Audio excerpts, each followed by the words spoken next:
জিনিসের পেছনে পড়ে থাকো কেন? আমি কিন্তু কখনোই একটা জিনিসের পেছনে পড়ে থাকি না। দেখো, এই দুটো সেন্টেন্সে একটা জিনিসের পেছনে পড়ে থাকা এটা কিন্তু কমন। এটাকে আমরা একটা প্যাটার্ন বা স্ট্রাকচার বলতে পারি। এইটুকু স্ট্রাকচারটা যদি আমরা শিখে নিই তাহলে এই ধরনের আমরা কাউন্টলেস সেন্টেন্স তৈরি করতে পারবো। সেরকমই সমস্ত সমস্যার মূলে তুমি, সমস্ত সমস্যার মূলে এই মোবাইল ফোনটা, এই যে সমস্ত সমস্যার মূলে, এটাও আরেক ধরনের স্ট্রাকচার। এই স্ট্রাকচারগুলো অনেকটা অঙ্কের ফর্মুলার মতো। একটা ফর্মুলা শিখে গেলে যেমন আমরা সেই ধরনের অনেকগুলো অঙ্ক করতে পারি, সেরকমই এরকম স্ট্রাকচার শিখে নিলে আমরা কাউন্টলেস সেন্টেন্স ইংরেজিতে তৈরি করতে পারবো।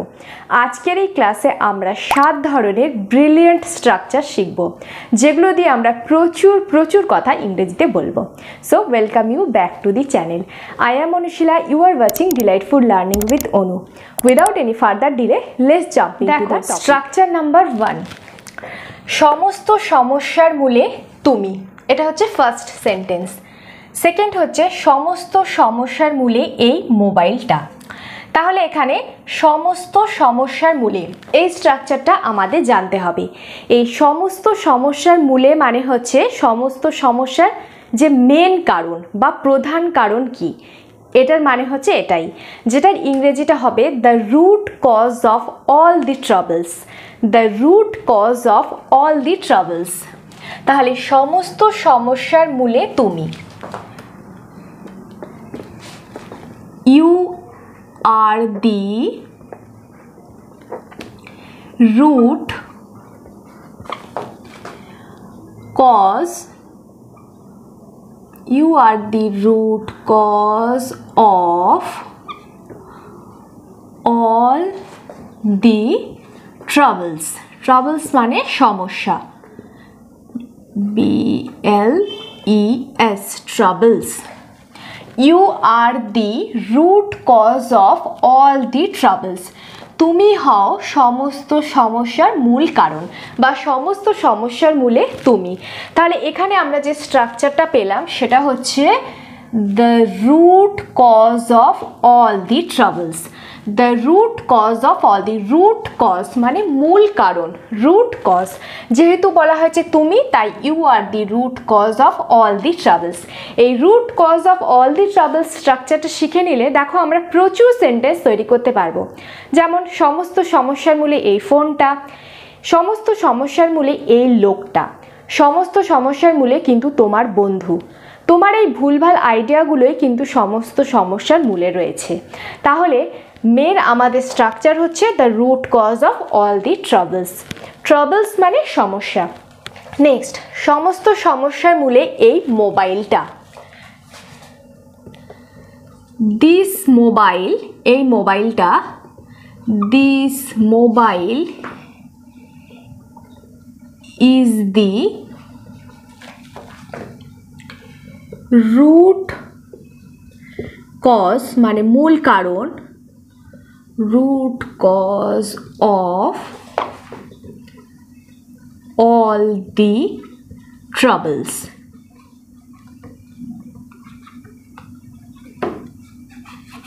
Troubles.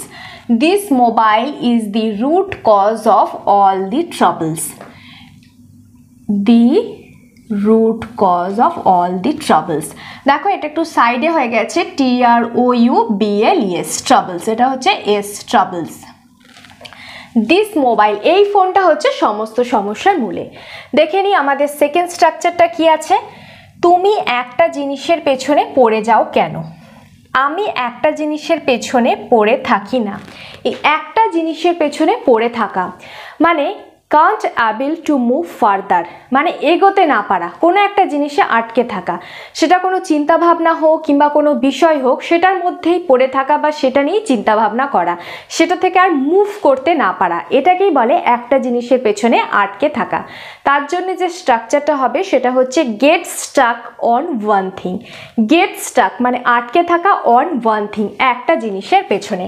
তাহলে তুমি একটা জিনিসের পেছনে পড়ে যাও কেন? কাউকে জিজ্ঞাসা করা হচ্ছে, মানে প্রশ্ন করা হচ্ছে।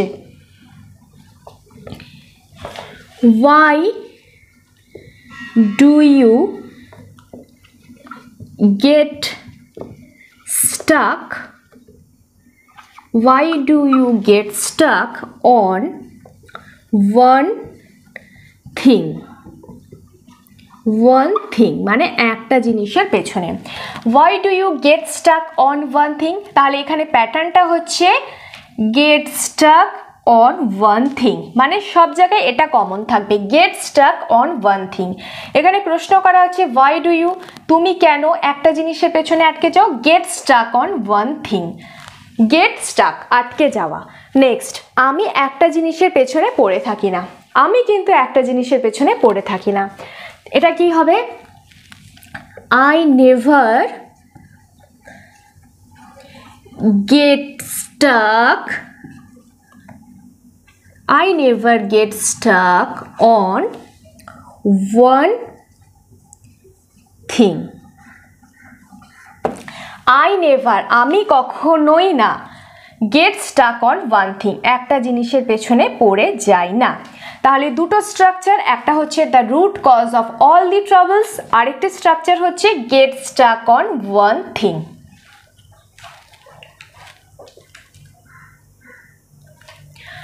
সমস্ত সমস্যার মূলে তুমি, you are the root cause of all the troubles.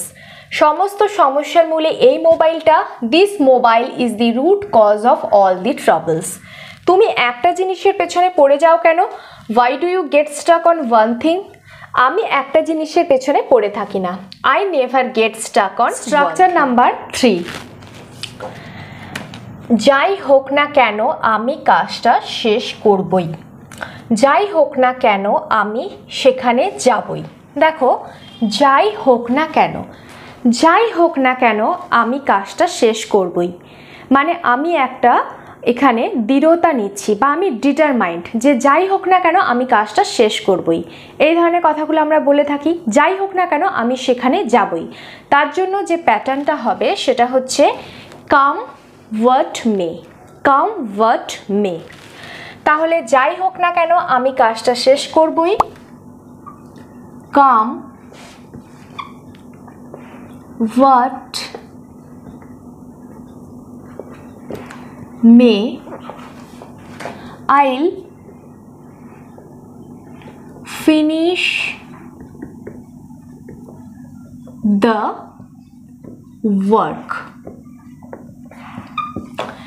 Come what may, তাহলে এখানে স্ট্রাকচারটা হচ্ছে কাম হোয়াট মে, মানে যাই হোক না কেন আইল ফিনিশ দ্য ওয়ার্ক।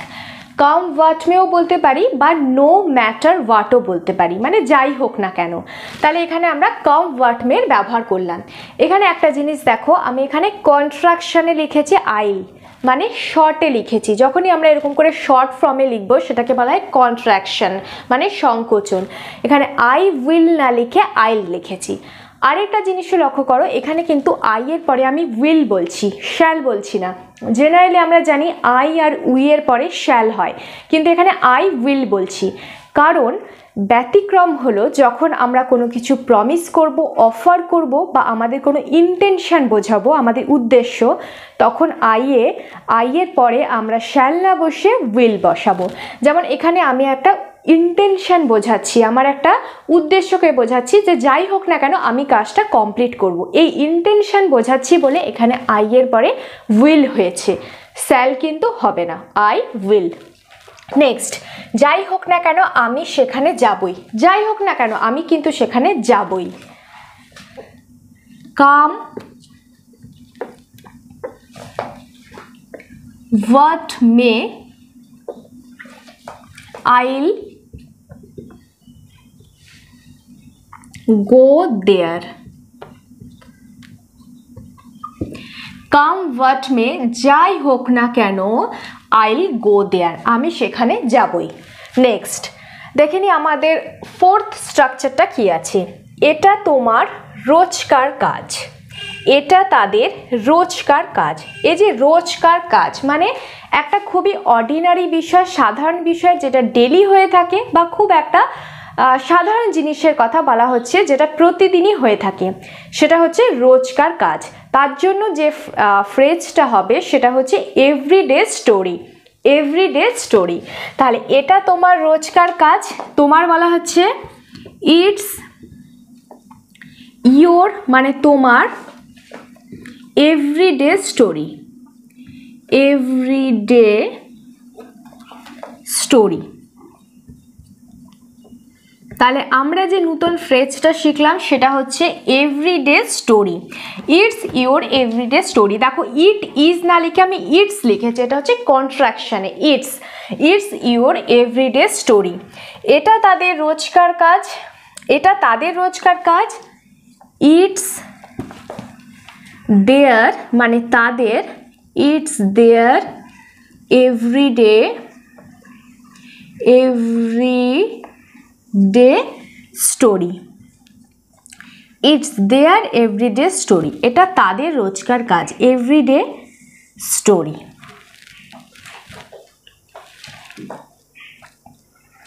যাই হোক না কেন আমি কাজটা শেষ করবই। Come what may I will finish the work. যাই হোক না কেন আমি সেখানে যাবই। Come what may I will go there, এটা তোমার রোজকার কাজ। ইটস ইয়োর এভরিডে স্টোরি, এটা তাদের রোজকার কাজ। It's their everyday story. এই স্ট্রাকচারগুলো যদি সত্যিই তোমাদের কাজে আসে তাহলে কিন্তু অবশ্যই একটা লাইক করে দিও। আর আজই চ্যানেলটাকে সাবস্ক্রাইব করে ডিলাইটফুল লার্নিং উইথ অনুর সাথে কানেক্ট হয়ে যাও। পাশে থাকা বেল আইকনটাকে অবশ্যই প্রেস করে দিও যাতে আমি ইংরেজির ভিডিও দেওয়ার সাথে সাথে ইনস্ট্যান্ট নোটিফিকেশান তোমাদের কাছে পৌঁছে যায়। তাহলে দেখি ফিফথ স্ট্রাকচারটা কী আছে। আত্মীয় স্বজন কিসের জন্য হয়? এটা আমাদের একটা কথার ধরন। আমরা বলে থাকি আত্মীয় স্বজন কিসের জন্য হয় বা কী জন্য হয়। কিসের জন্য হয়? আত্মীয় স্বজন আমাদের ভালো মন্দে পাশে থাকার জন্য, আমাদের শুভাকাঙ্ক্ষী হিসেবে হয়, যে কোনো বিপদে যেন আমরা তাদের পাশে পাই। এইভাবেই তো আমরা কথাটা বলি। দেখো আত্মীয় স্বজন কিসের জন্য হয়, প্রতিবেশীরা কিসের জন্য হয়, এই ধরনের স্ট্রাকচারের জন্য আমরা দেখি কি ফ্রেজ ব্যবহার করব। আত্মীয় স্বজন কিসের জন্য হয়? What are relatives? আত্মীয় স্বজন হচ্ছে relatives. What are relatives for? একটা কোশ্চেন মার্ক দিয়ে দিলাম। What are relatives for? এই ধরনের সেন্টেন্সের ক্ষেত্রে আমরা ওয়ার্ড দিয়ে শুরু করব, তারপরে আর বসাবো। যেহেতু রিলেটিভস বলা হয়েছে বহু বচনে তাই আর বসাবো, আর লাস্টে হবে ফর। তাহলে ওয়ার্ড দিয়ে শুরু হবে আর রিলেটিভস ফর, লাস্টে হবে ফর। প্রতিবেশীরা কিসের জন্য হয়? এটাও ওয়ার্ড দিয়ে শুরু করলাম। What are neighbors? What are neighbors মানে প্রতিবেশীরা, লাস্টে এন্ডিংয়ে হবে ফর। তাহলে ওয়ার্ড দিয়ে শুরু করলাম, এখানে হবে আর, যেহেতু নেইবার্স বহু বচনে তাই are, neighbours for. What are neighbours for, প্রতিবেশীরা কিসের জন্য হয়। একইভাবে আমরা বলতে পারি বন্ধু বান্ধবরা কিসের জন্য হয়, ভাই বোনরা কিসের জন্য হয়, বাবা মা কিসের জন্য হয়। এই ধরনের অনেকগুলো সেন্টেন্স। নেক্সট, এটাই তো আমি বলতে চেয়েছিলাম, এটাই আমি জানতে চেয়েছিলাম, এটাই আমি জানতে চেয়েছিলাম বা এটাই আমি বলতে চেয়েছিলাম। এমন কিছু কথা যেটা আমি বলার আগে কেউ বলে দিয়েছে, তখন আমি বলি এটাই আমি বলতে চেয়েছিলাম। তার জন্য যে ফ্রেজটা হবে সেটা হচ্ছে দ্যাটস হোয়াট, এটাই তো, that's what I wanted to tell. That's what মানে দ্যাট ইজ হোয়াট, এটাই তো। আই ওয়ান্টেড আমি চেয়েছিলাম, এটা পাস্টে বলা হয়েছে। ওয়ান্ট মানে চাওয়া, যার পাস্ট হচ্ছে ওয়ান্টেড মানে চেয়েছিলাম। That's what I wanted to tell, এটাই আমি বলতে চেয়েছিলাম বা ওয়ান্টেড টু সে। যদি শর্টে বলতে চাই that's what I mint, that's what I mint, এটাই আমি জানতে চেয়েছিলাম। তাহলে এটা হলো প্যাটার্নটা হচ্ছে দ্যাটস হোয়াট, এটাই আমি জানতে চেয়েছিলাম। That's what I wanted to ask. That's what I wanted to ask. তাহলে এখানে আমাদের ছোট্ট একটা ফ্রেজ মনে রাখতে হবে, দ্যাটস হোয়াট মানে দ্যাট ইজ হোয়াট।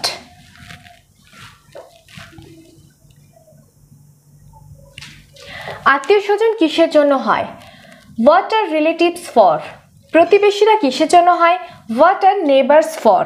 এটাই তো আমি বলতে চেয়েছিলাম, that's what I wanted to tell.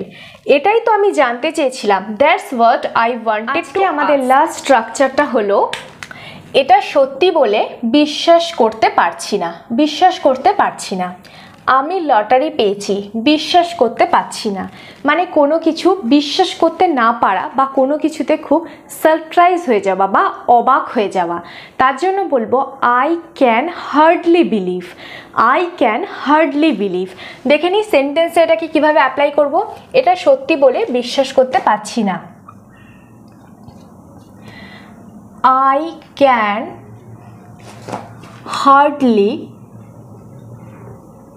I can hardly believe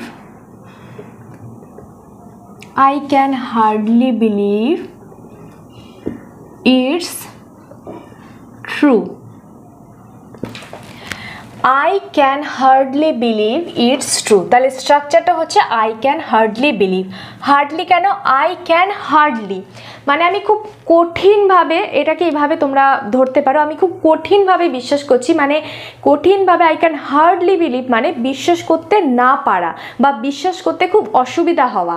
এই ক্ষেত্রে বোঝানো হচ্ছে I can hardly believe. I can hardly believe it's true. আমি বিশ্বাস করতে পারছি না যে এটা সত্যি বলে। আমি লটারি পেয়েছি, বিশ্বাস করতে পারছি না।